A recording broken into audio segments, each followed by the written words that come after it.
선진국도 아닌 한국 기술력을 배우라고요? 여기 한국을 무시하던 미국 엔지니어가 있습니다. 워싱턴에서 열린 회의에서 한국의 이것에 깜짝 놀랐습니다. 엔지니어가 한국에서 본 충격적인 비밀에 그만 오열하고 말았다고 합니다. 도대체 어떤 비밀이었을까요? 그럼 오늘의 사연 시작해 보겠습니다. 안녕하세요. 제 이름은 앨리슨 스톡스입니다. 저는 자신감 넘치는 마음으로 큰 회의실에 들어섰습니다. 저는 미국에서 온 엔지니어 앨리슨 스토크스라고 했습니다. 분명히 이렇게 생각했습니다. 한국이 기술력에서 우리를 이길 수는 없어. 기술은 제 자부심이었습니다. 벽은 부드러운 흰색으로 칠해져 있었고 창문에서 들어오는 빛이 나무 테이블 위에 반짝이며 마치 매끈한 거울 같았습니다. 양쪽에 줄지어 놓인 의자 중 저만 앉아 있었고 제 심장은 차분히 뛰고 있었습니다. 깊이 숨을 들이쉬고 맨 앞자리에 앉았습니다. 문이 열리고 세 분의 한국 전문가가 조용하고 정확하게 걸어 들어오셨습니다. 저는 그분들의 리더인 박윤서 님이 앞으로 걸어오시는 모습을 지켜봤습니다. 제가 조금 더 컸지만 그분은 늠름하게 어깨를 펴고 서 계셨습니다. 짙은 머리칼은 단정한 올림머리였고 눈빛은 또렷하고 진지했습니다. 그리고 영어로 인사하셨어요. 구드 모닝 에브리원. 부드럽지만 분명한 목소리였습니다. 저는 속으로 생각했습니다. 실패하실 거야. 한국은 부품만 조립할 뿐인데. 프로젝터가 설치되고 흰 벽에 숫자와 그래프가 가득한 슬라이드가 떴습니다. 효율 63.1%입니다. 2번 반복하셨습니다. 저는 탁자 위에 손가락을 톡톡 두드리며 옆에 있던 동료 마크에게 귓속말로 말했어요. 저 수치는 불가능해. 그는 살짝 끄덕였지만 눈에 의심이 스쳤습니다. 회의실 분위기는 싸늘해졌습니다. 박윤서 님이 다음 슬라이드를 클릭하셨습니다. 복잡한 회로 기판 사진이 보였습니다. 가느다란 선들이 얽혀 있고 선명한 색과 섬세한 패턴이 눈에 들어왔습니다. 그분은 영어로 설명하셨어요. 저희 설계에는 새로운 반도체층을 적용했습니다. 이 소재가 에너지 손실을 줄여 성능을 높입니다. 미소를 띠고 기판을 가리키셨습니다. 저는 휴대전화를 확인하고 싶었지만 선명한 녹색 회로와 은빛 접점, 이전에 본 적 없는 패턴이 시선을 사로잡았습니다. 설마 우리보다 나을 리가 없어. 라고 생각했지만 테이블 건너편에 이 박사님과 김 박사님이 우리를 주시하고 계셨습니다. 그 믿음이 전해지는 듯 전율을 느꼈습니다. 박윤서 님께서 다시 말하셨습니다. 저희 칩을 실온과 섭씨 70도에서 테스트했습니다. 두 경우 모두 63% 이상의 안정된 출력을 유지했습니다. 단호하면서도 열린 손짓이 인상적이었습니다. 저는 그래프를 다시 보며 빨간 선이 우리의 파란 선 위를 안정적으로 유지하는 것을 확인하고 가슴이 조여왔습니다. 먼저 손을 든 건 저였습니다. 목소리는 차분했습니다. 샘플 수는 어떻게 되나요? 테스트를 몇 번 수행했습니까? 박윤서 님은 고개를 끄덕이며 분명히 대답하셨습니다. 각 온도에서 50번 테스트했습니다. 모든 결과가 2% 이내 범위에 속했어요. 흔들림 없는 눈빛이었습니다. 제 가슴이 내려앉았습니다. 50번 테스트라니 충분한 횟수였습니다. 우리는 30번밖에 반복하지 않았고 오차 범위도 더 컸습니다. 자존심이 건드려졌습니다. 노트에 63.1에 동그라미 50런즈, 옆에 물음표를 잔뜩 적어 놓았습니다. 회의실은 고요해졌습니다. 공기가 무겁게 느껴졌습니다. 저는 목을 삼키며 다시 말하고 싶었지만 차분한 박윤서 님의 모습이 떠올랐습니다. 어쩌면 정말 가능할지도 몰라. 라는 의심이 머릿속을 스쳤습니다. 회의가 끝나고 우리는 악수하며 자리에서 일어섰습니다. 손끝이 차가웠습니다. 박윤서 님께서 정중히 웃으며 인사하셨습니다. 시간 내주셔서 감사합니다. 저도 웃으며 대답했습니다. 감사합니다. 동료들의 자신감 넘치는 웃음소리가 들렸지만 발걸음은 어색했습니다. 밖에 나오자 마크가 등을 툭 치며 말했어요. 멋진 회의였어, 엘리. 저들은 상대가 안 돼. 그는 웃었지만 저는 회의실 문을 바라보며 고개를 저었습니다. 녹색 회로 기판과 숫자들이 머릿속을 떠나지 않았습니다. 어쩌면 그들이 우릴 이길지도 몰라. 라는 속삭임이 이어졌습니다. 그 생각을 떨쳐내려 구두굽이 대리석 바닥을 똑똑 쳤습니다. 창문 사이로 들어오는 햇볕이 밝았지만 제 안에는 의문의 그림자가 따라왔습니다. 빛 속으로 걸어나가며 깨달았어요. 오늘의 확신이 사라졌다는 것을. 내일 답을 찾고 제가 옳다는 걸 증명하겠다고. 하지만 오늘 밤 이미 모든 것을 의심했습니다. 사흘 뒤 모든 것이 달라졌습니다. 일찍 일어나 창밖을 보니 하늘이 창백하고 조용했습니다. 도시 공기마저 숨을 멈춘 듯 했어요. 하품하며 휴대폰을 집어들었지만 메시지도 알림도 없었습니다. 발을 디디고 화장실 거울 앞으로 걸어가 거울 속 피곤한 제 모습을 마주했습니다. 흐트러진 머리칼에 찬물을 얼굴에 듬뿍 튀겨 정신을 겨우 차렸습니다. 로비로 내려가자 조명이 깜빡였고 낮은 윙윙거리는 소리가 건물을 채운 뒤 정적이 찾아왔습니다. 조명이 꺼지고 어둠이 복도를 삼켰습니다. 휴대폰 손전등을 켜 엘리베이터 패널을 비추니 하나 남은 전구가 희미하게 빛나고 있었습니다. 스피커에서 안내 방송이 울렸습니다. 전력망 장애가 발생했습니다. 심장이 덜컹하며 저는 밖으로 달려나갔습니다. 쌀쌀한 아침 공기에 차가웠습니다. 빨간불에 멈춘 차량들이 공회전 중이었고 사람들이 차에서 내려 하늘과 빌딩 창을 바라보고 있었습니다. 택시를 잡아 타고 사무실로 가주세요. 라고 외쳤습니다. 거리에는 경적과 사이렌 소리가 뒤엉켜 있었습니다. 저는 시트 가장자리를 꼭 잡았습니다. 전력망이 멈춘다면 다른 곳도 마찬가지일 테니까요. 사무실 로비의 모니터는 모두 꺼져 있었습니다. 경비원들은 어쩔 줄 몰라 했습니다. 뒤에서 전력이 더 필요합니다. 라는 외침을 따라 회의실로 달려갔습니다. 안으로 들어가자 조명은 꺼져 있었고 비상용 빨간 램프만 희미하게 빛나고 있었습니다. 10명쯤의 엔지니어가 화이트보드에 예비 발전기와 부하 분산, 비상 프로토콜 대책을 적고 있었습니다. 저도 합류해 차분히 물었습니다. 현재 상황이 어떤가요? 카를로스라는 엔지니어가 고개를 저으며 답했습니다. 발전기가 풀 부하를 견디지 못합니다. 다른 전원 공급처를 확보하지 못하면 2시간 내로 정전이 시작될 겁니다. 새 발전소 건설에는 수년이 걸립니다. 비상용 노트북 보고서의 그래프는 급락 중이었고 캘리포니아 데이터 센터가 하나둘 전원 차단되었습니다. 숫자는 80%에서 60%, 40%로 떨어지자 속이 울렁거렸습니다. 전화벨은 울리지만 연결되지 않고 화면에는 치명적 전력 부족 발생 순환 정전 준비라는 무거운 알림만 떴습니다. 절박함 속에서 제가 관자놀이를 문지르며 눈을 감자 제 팀원들이 저를 바라보고 있었습니다. 그때 구석에서 에밀리 로엘이 태블릿을 들고 목소리를 냈습니다. 저는 한국 프로젝트의 터빈 데이터를 분석했습니다. 베트남에서 6개월간 연속 운전하며 62.9% 효율을 유지했어요. 회의실은 침묵에 쌓였습니다.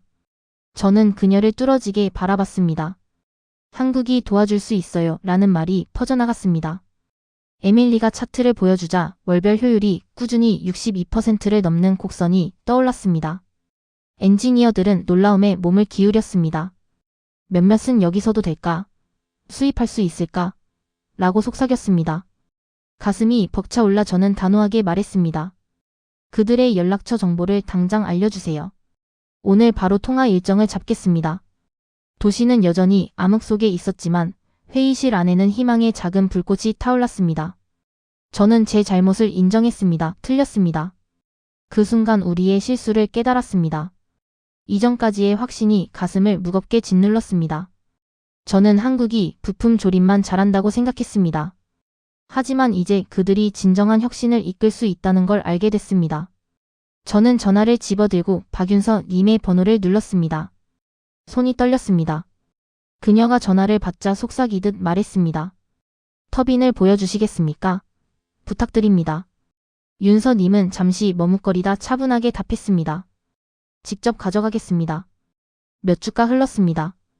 달력에 하루하루를 지워 가던 열흘째 메시지가 도착했습니다. 내일 선적 도착.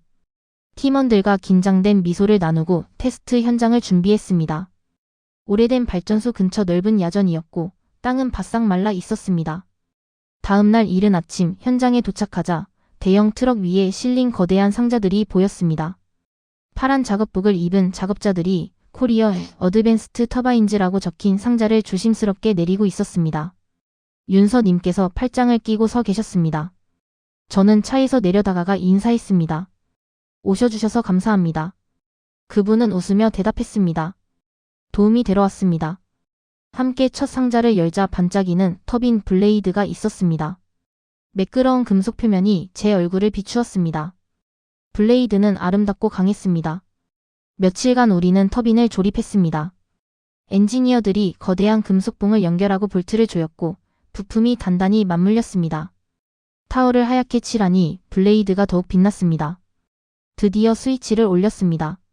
낮은 웅웅거림이 시작되더니 블레이드는 점점 속도를 높여 회전했습니다. 제어 장치 안작은 불꽃이 붉게 빛나 희망처럼 보였습니다. 디스플레이가 62.8%, 63.0%, 63.1%로 올라갈 때 저는 눈을 깜박이며 믿을 수 없었습니다. 숫자는 계속 올라 63.3%까지 기록했습니다. 팀원들은 모니터 주위에서 환호했습니다. 저는 따뜻한 감정이 솟는 걸 느꼈습니다. 자부심보다는 깊은 존경이었습니다. 저는 박윤서 님께 다가가 손을 내밀었습니다. 제가 틀렸습니다. 죄송합니다. 그분은 환하게 웃으며 말했습니다. 저희를 믿어주셔서 감사합니다. 그 순간 저는 한국을 완전히 다르게 보았습니다. 혁신과 결연함을 배우고 자존심이 녹아내리는 경험이었습니다. 시험 현장에서 드디어 박윤서 님을 직접 만났습니다. 맑고 푸른 하늘 아래 우뚝 선 터빈들 앞에서 저는 고개 숙여 말했습니다. 죄송합니다. 그분은 미소 지으며 잡은 제 손을 꼭 잡고 말했습니다. 신뢰를 쌓아가겠습니다. 우리는 큰 창고로 들어가 깔끔하게 정돈된 실험실을 걸었습니다. 천장 조명이 선명하게 모든 장비를 비추고 금속과 기름 냄새, 청소용 세제 향이 섞인 공기가 감돌았습니다. 위쪽 레일을 따라 로봇들이 레이저 연마 도구로 터빈 블레이드를 정밀하게 닦았습니다. 블레이드는 유리처럼 매끄럽게 반짝였습니다. 한 엔지니어는 블레이드 가장자리를 손으로 살펴보며 마이크에 메모했고 다른 이들은 그래프와 숫자를 검토하면서 밤낮 없이 일했습니다. 저는 블레이드를 만져보며 차갑고 부드러운 촉감에 감탄했습니다. 그들의 노력과 정성에 깊이 존경했습니다. 박윤서 님께 말했습니다. 정말 열심히 일하셨습니다. 그분은 담담히 대답했습니다. 진짜 기술은 땀에서 나옵니다. 그 순간 깨달았습니다. 기술은 숫자와 차트만이 아니라 엔지니어의 땀과 인내, 정성에서 완성된다는 것을요. 한국은 신뢰와 기술이 함께 자라는 방식을 보여주었습니다. 실험실을 나와 해지는 터빈을 보며 저는 마음속에 희망의 뿌리가 단단히 내려간 것을 느꼈습니다. 워싱턴으로 돌아와 저는 설렘을 느꼈습니다. 웅장한 홀의 높은 창문 사이로 햇빛이 들어왔고 붉은 카펫 위에 의자들이 가지런히 깔려 있었습니다. 맨 앞 테이블에는 한국과 미국 국기가 나란히 펄럭였습니다. 저는 멋쩍게 재킷을 정리하고 박윤서 님 옆에 섰습니다. 두 국가 지도자분들이 단상에 오르자 방 안은 고요해졌습니다. 대통령님은 오늘 우리는 더 밝은 미래를 위해 힘을 모읍니다. 라고 말씀하셨고 저는 윤서 님과 서로 미소 지었습니다. 연설 후 우리는 서명대로 갔습니다. 부드러운 종이를 만지며 금빛 펜으로 제 이름을 썼습니다. 앨러선 스토크스. 윤서 님은 파크 YONSEO를 정성껏 서명하셨고 우리는 눈을 맞추며 감사의 마음을 나눴습니다. 카메라 플래시가 터지고 기자들이 사진을 찍는 동안 저는 군중을 향해 손을 흔들었습니다.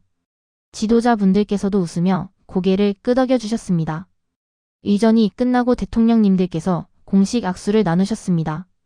우리는 단둘이 남아 조용히 속삭였습니다. 고마워요, 한국. 고마워요, 앨러선. 붉은 카펫을 걸으며 박수갈채를 받았고 테이블 위 리셉션에서는 샌드위치와 과일, 페이스트리, 커피가 준비되어 있었습니다. 윤서 님이 과자를 건네주셔서 같이 맛보며 감사 인사를 거듭했습니다. 양국 엔지니어와 학생들, 사진작가들이 어우러진 그곳에서 저는 깊은 연대감을 느꼈고 한국에 대한 존경과 우정을 확신했습니다. 몇 달 뒤 전력망에는 한국 터빈의 웅웅거림이 울려 퍼졌습니다. 제어실 모니터에선 초록빛 아이콘이 전류 흐름을 보여주었고 데이터 센터와 AI 시스템이 하나둘 다시 가동되었습니다. 몇 달 전 어둠 속 도시를 떠올리자 이제는 동네마다 불빛이 반짝이고 공장과 병원이 정상 작동했습니다. 우리는 넉 달 만에 위기를 극복했습니다. 제어실 디스플레이에 63.4%라는 최고 효율이 떠 있었습니다. 저는 미소를 지으며 화면을 톡톡 두드렸고 동료들이 조용히 환호했습니다. 교대 후 저녁 바깥으로 나오니 주황빛과 보랏빛이 어우러진 하늘 아래 터빈이 차분히 회전하고 있었습니다. 신발을 통해 전해지는 진동과 은빛 블레이드를 보며 여정의 모든 순간이 떠올랐습니다. 회의실의 의문, 위기 상황, 시험 터빈, 실험실 방문이 모두 신뢰를 쌓았고 이제 그 신뢰는 우정으로 자랐습니다. 다음 주 다시 한국으로 향합니다. 로봇이 블레이드를 연마하던 실험실과 밤낮 없이 땀 흘린 엔지니어들의 얼굴을 마주하러 갑니다. 박윤서 님과 팀원분들의 헌신에 감사 인사를 전할 것입니다. 한국 창고에 서서 반짝이는 터빈을 바라보며 제가 틀렸음을 인정했던 순간을 되새길 것입니다. 그리고 이렇게 말하겠습니다. 한국에는 기술을 이끌 심장과 두뇌, 그리고 불꽃이 있습니다. 이 말이 메아리쳐 한국과 미국, 나아가 전 세계에 함께 만들어갈 약속을 전해주길 바랍니다. 저는 이 교훈을 늘 가슴에 품고 한국을 존중하겠습니다. 그들의 노력과 굳은 진보 의지를 잊지 않겠습니다. 오늘의 영상은 여기까지입니다. 오늘의 사연 재밌게 보셨다면 좋아요와 구독 꼭 부탁드릴게요.